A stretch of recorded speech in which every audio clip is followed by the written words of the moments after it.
Assalamualaikum warahmatullahi wabarakatuh. Perkenalkan, nama saya Muhammad Taufik Hidayat. Saya dari kelompok 1 Makul Tafsir dan Hadis Tarbawi. Di sini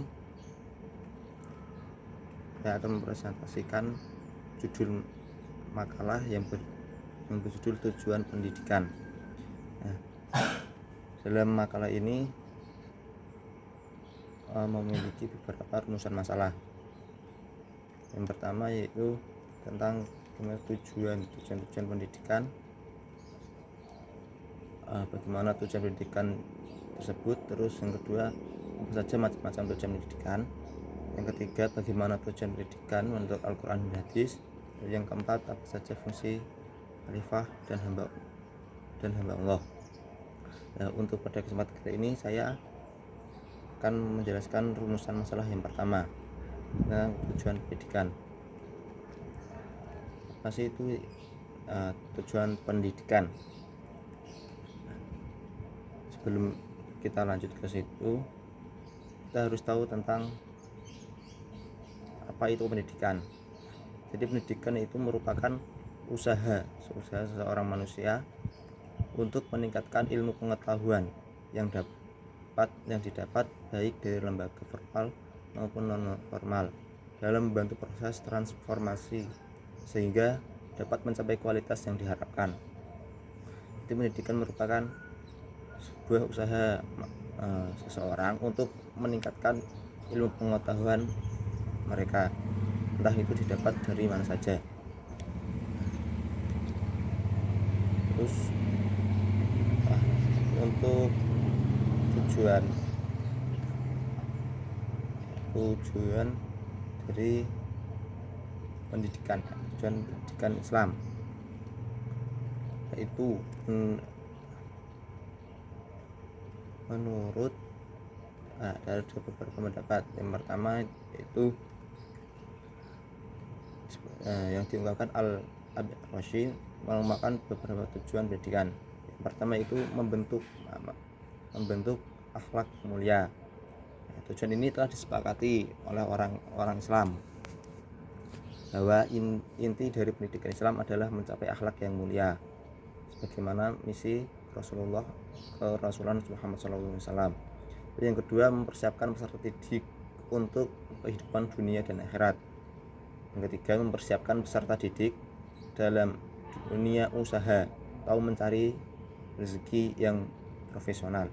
Yang ketiga, mempersiapkan peserta didik untuk yang keempat, menumbuhkan semangat ilmiah kepada peserta didik untuk selalu belajar dan mengkaji ilmu. Untuk menumbuhkan semangat peserta didik untuk menambah ilmu. Yang kelima itu mempersiapkan peserta didik yang profesional dalam bidang teknik dan pertukangan dalam bidang teknik. Terus untuk menurut Al-Jamali, merumuskan tujuan umum pendidikan Islam dari Al-Quran itu dibagi menjadi 4 bagian, yaitu yang pertama, mengenalkan peserta didik posisinya di antara makhluk ciptaan Tuhan serta tanggung jawab dalam hidup. Yang kedua, mengenalkan kepada peserta didik sebagai makhluk sosial serta tanggung jawabnya terhadap masyarakat dalam kondisi dan sistem yang berlaku. Yang ketiga, mengenalkan peserta didik tentang alam semesta dan segala isinya, memberikan pemahaman dan penciptaan serta bagaimana cara mengelola dan memanfaatkan alam tersebut. Yang terakhir, mengenalkan kepada peserta didik tentang keberadaan alam maya atau gaib. Ghazali Muflis dan Muhammad Sultan menegaskan lagi bahwa tujuan umum pendidikan Islam itu harus sejajar dengan pandangan manusia. Gimana pandangan manusia? Yaitu makhluk Allah yang mulia dengan akalnya, perasaannya, ilmunya, dan kebudayaannya. Tujuan umum ini meliputi pengertian, pemahaman, penghayatan, dan keterampilan berbuat. Karena itu, ada tujuan umum untuk tingkat sekolah permulaan, sekolah menengah, sekolah kelanjutan, dan perguruan tinggi. Ada sekolah formula, menengah, lanjutan dan sekolah tinggi, perguruan tinggi.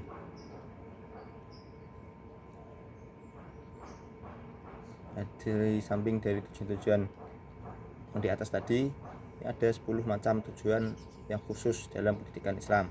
Itu yang pertama, memperkenalkan kepada masyarakat didik tentang akidah Islam, dasar-dasar agama, tata cara beribadat dengan benar yang bersumber dari syariat Islam. Yang kedua, menumbuhkan kesadaran yang benar kepada masyarakat didik terhadap agama, termasuk prinsip-prinsip dan dasar mulia. Yang ketiga, menanamkan keimanan kepada Allah, pencipta alam, malaikat, rasul, dan kitab-kitabnya. Yang keempat, menumbuhkan minat peserta didik untuk menambah ilmu pengetahuan tentang adab, pengetahuan, keagamaan, dan hukum-hukum Islam. Yang kelima, menanamkan rasa cinta dan penghargaan kepada Al-Quran, membaca, memahami, dan mengamalkannya isi Al-Quran. Yang keenam, menumbuhkan rasa bangga terhadap sejarah dan kebudayaan Islam. Selanjutnya, menumbuhkan rasa rela, optimis, percaya diri, dan rasa tanggung jawab. Selanjutnya, mendidik naluri, motivasi, dan keinginan generasi muda dan membentenginya dengan akidah dan nilai-nilai kesopanan. Nah, tujuan-tujuan pendidikan Islam tersebut di atas, baik yang umum maupun yang khusus, jangkauannya masih sangat luas dan perlu dicari atau dicairkan lagi sehingga lebih operasional dan fungsional.